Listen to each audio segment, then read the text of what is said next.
लगाई साहब, आपको क्या लगता है, क्या वजह है कि हर बार टिकटों की तकसीम जब होती है तो नजरियाती कारकुन जो है उसे नजरअंदाज कर दिया जाता है? इस बार भी सियासी पंडित तो यही कह रहे हैं कि इलेक्टेबल्स की धूल उड़ती दिखाई दे रही है उन्हें, तो ये सिलसिला कब बंद होगा पाकिस्तान में?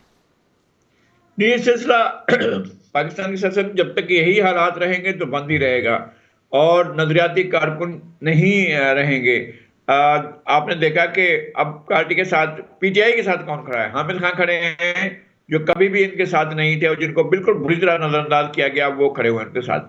और बाहर से आए हुए लोग खड़े हैं, जो पार्टी के अंदर लोग थे वो एक एक करके भाग गए थे। तो अब नजरियाती कारकुन की किसी भी पार्टी में गुंजाइश कम ही है। जैसे ये कहा है आपने, यहाँ सिंध में भी कई टिकट पीपल्स पार्टी ने ऐसे लोगों को दिए जो कभी भी इलेक्शन लड़ने के लिए उनके पास अखराजात नहीं होने थे। सेनेटर बनाया कृष्णा कुमारी को, वो एक डिजर्विंग कैंडिडेट थी, उनको उन्होंने बनाया।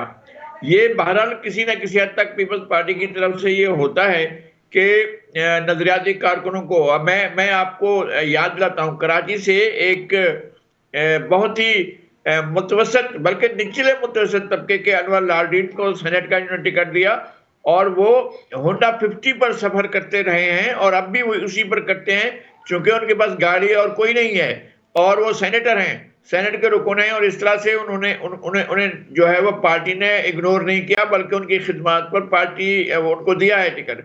तो लेकिन पीएमएल-एन में अगर दानियाल और तलाल और इसी तरह से और लोग भी हैं जिनको अगर इस तरह से निहाल इन लोगों को नजरअंदाज किया जाता है और इनकी इनकी सेक्रीफाइसेस को नजरअंदाज किया जाता है, तो जाहिर है मुस्लिम लीग नून अपने लिए स्पेस कम करेगी और उसके लिए ये ठीक नहीं होगा। अच्छा। पीटीआई में भी नजरियाती कारकुन, ये जैसे अभी कहा जा रहा था, कौन लोग, ये गौहर खान तो पीटीआई की हुकूमत खत्म होने के भी बहुत अरसा बाद आए थे।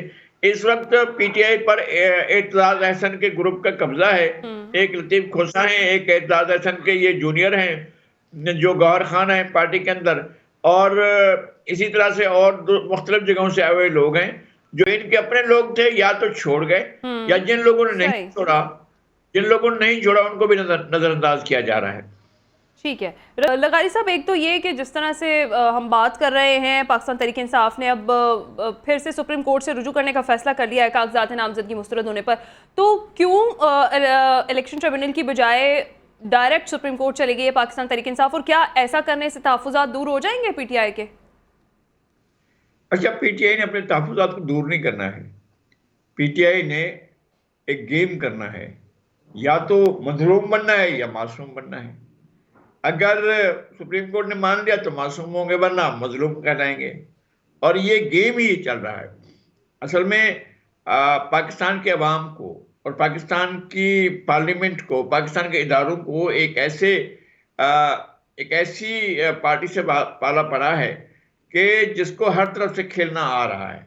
और क्योंकि उसकी तरबियत की गई थी, बाकायदा इस्टेब्लिशमेंट ने सालों लगाए भाई, जल हमीद गुल से लेकर अब तक इनकी परवरिश की जाती रही। 2018, 2020, 2022 सारे का सारा इनकी ट्रेनिंग होती रही है और ये करते रहे कि किस तरह से जो है कौन सा गेम कब कब करना है और किसको मिलान करना है। अब ये सुप्रीम कोर्ट ने मान लिया तो ये मासूम कह रहे हैं कि जनाब देखें बिल्कुल ठीक से देखा, सुप्रीम कोर्ट ने इंसाफ किया।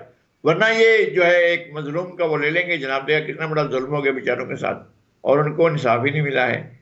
लेकिन इस गेम में इस्टेब्लिशमेंट भी शामिल है, इस गेम में इदारे भी शामिल हैं, इस गेम में बहुत से लोग शामिल हैं।